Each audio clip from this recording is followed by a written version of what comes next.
Hello friends, कैसे हैं आप लोग। आपका स्वागत है द शाशु क्लासेस में। और हम लोग क्लास 10 की केमिस्ट्री का चैप्टर 1 जो है केमिकल रिएक्शन इक्वेशन को पढ़ रहे थे। हम लोग का इस बार का टॉपिक था कैरेक्टरिस्टिक्स ऑफ केमिकल चेंज। तो उसके हम लोग की आखिरी कैरेक्टरिस्टिक्स बची थी चेंज इन टेम्परेचर।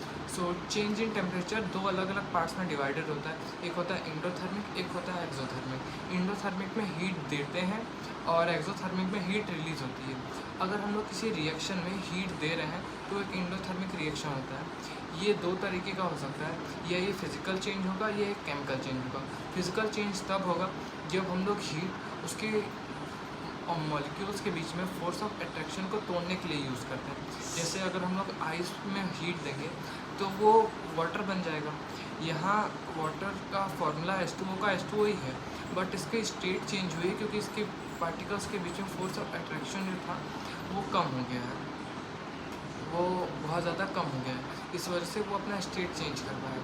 वहीं ये केमिकल रिएक्शन तब होगा जब हम लोग इस हीट जो हम लोग सप्लाई कर रहे हैं उसके कारण एक बॉन्ड टूट के एक नया बॉन्ड बन रहा है, यानी एक नए सब्सटेंस का फॉर्मेशन हो रहा है। ओके, बेसिकली इसमें ऐसा कह सकते हैं कि जिस केमिकल रिएक्शन में एक नया सब्सटेंस फॉर्म हो रहा है वो एक केमिकल चेंज है।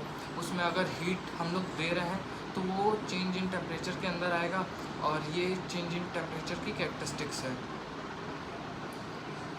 तो हम लोग का अगला टॉपिक है एक्सोथर्मिक। एक्सोथर्मिक एक ऐसा रिएक्शन है जिसमें हीट रिलीज़ होती है। ये बात 100% श्योर होता है कि अगर कोई केमिकल रिएक्शन चल रहा है या अगर कोई रिएक्शन चल रहा है उसमें हीट रिलीज़ हो रही है तो ये केमिकल रिएक्शन ही है। यानी कि किसी भी फिज़िकल रिएक्शन के अंदर हीट रिलीज़ नहीं हो सकती, फिज़िकल चेंज के अंदर हीट रिलीज़ नहीं हो सकती, केमिकल चेंजेस के अंदर ही हीट रिलीज़ होती है। अगर हम लोग किसी भी रिएक्शन के अंदर ये ऑब्ज़र्व कर पा रहे हैं कि हीट इनॉर्मस अमाउंट में या स्मॉल अमाउंट में हीट रिलीज़ हो रही है तो वो एक केमिकल चेंज है। तो अब हम लोग इसे एक एग्जांपल से डिस्कस कर लेते हैं। तो पहला एग्जांपल लेते हैं इंडोथर्मिक का। तो इंडोथर्मिक में फ़िज़िकल में हम लोग ले सकते हैं मेल्टिंग ऑफ आइस, क्योंकि हीट दे रहे हैं तो उसका मॉलिक्यूलर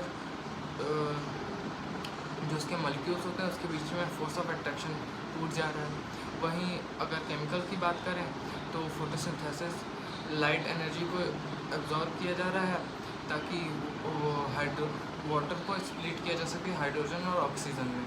ओके, अब बात कर लेते हैं एक्सोथर्मिक की। तो एक्सोथर्मिक में आता है अगर हम लोग कैल्शियम ऑक्साइड यानी CaO को वाटर में मिक्स करेंगे तो enormous amount of heat release होती है।